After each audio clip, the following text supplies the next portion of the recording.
I was doing my job at a neighborhood petrol station in our little town. My colleague was about to clock out but decided to hang around a bit and chat with me. Out of the corner of my eye, I saw a guy wearing a dark hoodie stroll by our shop, and my workmate left to head home. In less than 5 minutes, that same guy came into our shop, hood up, face covered with a mask. I greeted him cheerfully, but he didn't respond. I found it odd as it was quite warm for January, and here he was, dressed as if it was freezing cold. He approached the counter with an apple juice and a Little Debbie snack in hand. I asked if that was all he needed. He then muttered something that sent chills down my spine. "I'm really sorry, but I have to do this," he said. Confused, I asked what he meant, only for him to reveal a gun from his pocket. I'm no expert in firearms, but the gun was now pressed against my chest. He demanded I hand over all the cash from the register. I complied, all the while cautiously eyeing him and the gun. I managed to push the panic button while keeping my focus on him and his weapon. I tried to stay composed, but I honestly felt like this could be the end. He took the cash, around $110, and dashed out of the shop. I then heard someone shout, "Bro, we need to leave!" followed by 3 gunshot sounds and a car zooming away. A regular customer was pulling up just as all this chaos was happening. He decided to follow the robbers while dialing 911, informing them about the robbery and his pursuit. That's when my boss rang me up. He asked if I was okay. "Well, apart from just being robbed," I replied, still in shock. The incident left me in a daze, feeling like I was outside my own body. Over the next few months, I had to cooperate with the FBI and even appear in a federal court in a large city in my state to provide a victim impact statement. The event left me with PTSD and severe panic attacks. Years have passed, and I still struggle with anxiety in large crowds.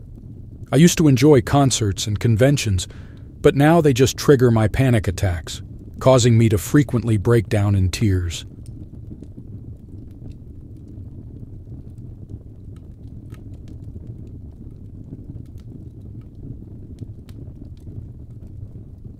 Here's some backstory. I was 18 when this all took place. I had a job in a tiny town, working the late shift at a factory. It wasn't weird for there to be almost no cars around when I finished work at midnight. I usually shared a ride with my husband. Yeah, I know, I got married young, but it turned out to be a lifesaver, which I realized later. It was a normal Thursday night. I was driving home from work when my car told me it was almost out of gas, which was strange because I usually fill up before my shifts. I found the nearest gas station, and my husband was lying in the passenger seat because he had a headache. Of course, the gas station was closed. It was the middle of the night, just like the rest of the places on the highway. I got out to pump gas.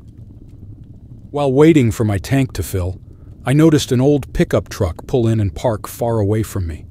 I didn't think it was strange. If anything, it seemed polite. But then, a middle-aged man got out of his truck and started walking straight towards me, not even looking at the gas pumps. I quickly figured out what was going on and woke up my husband. The man stopped, hesitated, then got back in his truck and sped out of the lot, not even bothering to get gas or clean his windscreen. To this day, I'm still so thankful my husband was there that night. I don't want to think about what could have happened if he wasn't.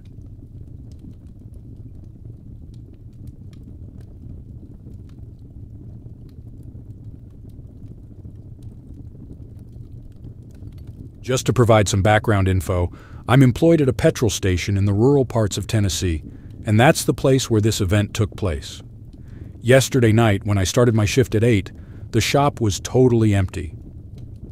I thought it was going to be an easygoing night, as this station is not situated on a main road.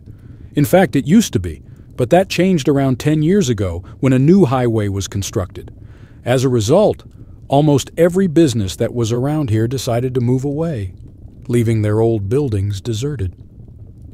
Because of this situation, there are a bunch of empty buildings along this section of the road, and local drug users often make these places their hangouts.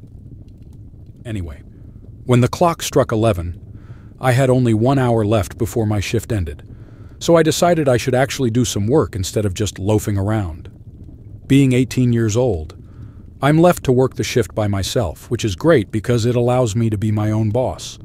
Normally this is pretty cool because I can do as I please as long as I complete the necessary tasks. I saw that we were almost out of barbecue chips, and so I had to go fetch them from our storage room, which, oddly enough, is in the basement of the station. I've always disliked going down there because it gives me an eerie feeling. I honestly have no idea why the owner decided to use the basement as the storage area. I was about halfway down the staircase when something fell on the opposite side of the room, and it sounded like footsteps were approaching me. In panic, I rushed up the stairs and locked the basement door, my heart pounding the entire time. Once I was back up, I scurried behind the counter to check the security footage on the store's computer. I switched to the camera focused on the basement, and I saw this guy just standing there, actually grinning at the camera. His eyes carried a look of sheer madness, but he didn't resemble the typical drug users in our locality. He was neatly groomed and was dressed in what seemed to be jeans and some sort of button-up shirt. Honestly, if he had walked into the store, I wouldn't have found it strange. But seeing him in the basement and smiling directly into the camera gave me chills. I dialed up the store owner, and initially, he was pretty annoyed that I'd disturbed him in the middle of the night, but once he heard the panic in my voice, his attitude changed. He told me he'd arrive in about 15 minutes and instructed me to lock the main entrance of the store and keep an eye on the man. I asked him if I should dial 911, but for some reason, he didn't want me to do that just yet. I secured the main door of the petrol station and returned to observing the man on the monitor. He was still there, just grinning at the camera. After about 3 minutes of him staring directly into the lens, he moved out of the camera's field of view. Not long after, my boss turned up, armed with a shotgun. When I let him in, he immediately headed to the basement. I tagged along because I felt safer with someone else present, but we found absolutely nothing down there. Eventually, my boss dismissed the entire thing, attributing it to me being overworked and imagining things, but I know what I saw. I'm scared out of my wits now, as I have to return to work in just a few hours, and I'm really not looking forward to it. I sincerely hope that I won't encounter this man again.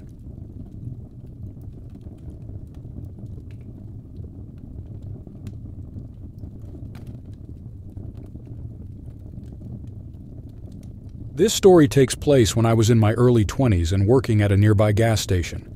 This station was situated next to a quite well-known eatery, and they both sat alongside a heavily traveled highway, so we often had a lot of customers. The station was full service, providing diesel, propane, and gasoline. The gas station itself was in a very shabby, run-down condition. We even named it the Gas Shack. The owner of both the restaurant and the gas station was a completely ruthless character. I have always believed he was bribing inspectors so he wouldn't need to make necessary upgrades. The gas pumps were so poorly maintained, and some of them hardly functioned properly, especially the nozzles. Every fuel pump nozzle is designed with a safety feature that stops the flow of gas once the nozzle is covered with fuel. This is to prevent an overflow situation. Our underground fuel tanks seemed to have leaks, and I guess they were letting water in. I recall seeing a memo in the office that indicated, "Don't fuel up here, it's 75% water," but the tanks remained unfixed. There was this one day in summer when it was incredibly busy and I was the only one on duty. A customer requested a full tank. I inserted the nozzle, turned on the pump, and set it to autofill while I attended to other customers. Suddenly, I heard a little girl, probably about 10, shouting, "Dad, it's squirting!" I turned to see the girl standing a few feet from the pump, which was now splashing gas all over. If she had been any nearer, she would have been doused in gasoline. She was only wearing a summer dress. The nozzle's safety feature had failed and never been repaired. I quickly ran over and turned off the pump, then checked on the girl, who thankfully was unharmed. I apologized to the customer and did my best to clean the gas from his car. I'm unsure if the customer complained to the owner, a real jerk, but the owner confronted me a few days later. He told me that the fuel pumps should always be attended and not left alone. His comment left me thinking, seriously, how ignorant does he believe I am? A gas pump without a safety mechanism is dangerous. The owner also insisted I remove the out-of-order sign from the pump. He really was a terrible person. I have no idea what could have happened if the little girl had been sprayed with gas, but I can bet they would have pointed fingers at me instead of the defective pump. Even after this close call, the nozzle was never repaired. The owner was consistently unpleasant to his staff. Years later, he was involved in a car accident that resulted in the deaths of his wife and mother. As harsh as it sounds, I consider this to be karma.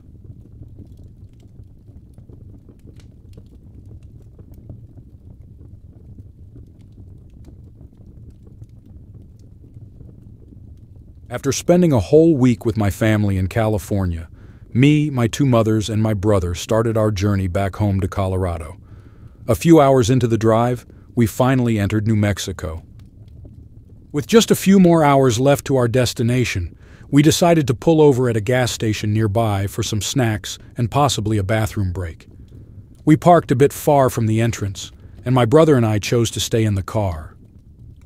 Understanding our decision, our parents left the windows slightly open to avoid the car getting too hot.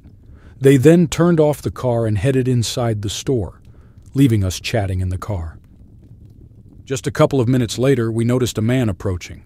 From his tattered and dirty clothes, we could tell he was homeless. His path was directed towards our car, which got me anxious, as I often worry a lot. In my panic, I tried to roll up the windows, but remembered that the car was off and the keys were with my parents. The man had reached our car by this time, close enough for us to confirm that he was under the influence of some heavy drugs. The sight of him drooling over the car and himself while trying to insert his hands through the window gap was unsettling. I hurriedly dialed my mom's number, but there was no response.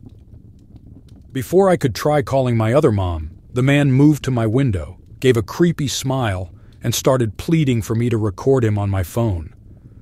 This sent chills down my spine as I feared he might be armed and wanted to broadcast some horrific act. His pleas continued, interspersed with occasional mumbling and slurred words, and out of nowhere he began singing Happy Birthday. All the while he kept staring at me, seemingly ignoring my brother. What felt like an endless, horrifying event was finally interrupted by a gas station worker who seemed to be returning from a break. He shouted at the man to get away from our car. Without even acknowledging the worker, the man waved at us, said, "I love you," and walked away. It seemed like an eternity until our parents returned about 5 minutes later. They found us in a state of shock and tears, and were stunned when we explained what had happened. That night goes down in my memory as one of the worst experiences ever.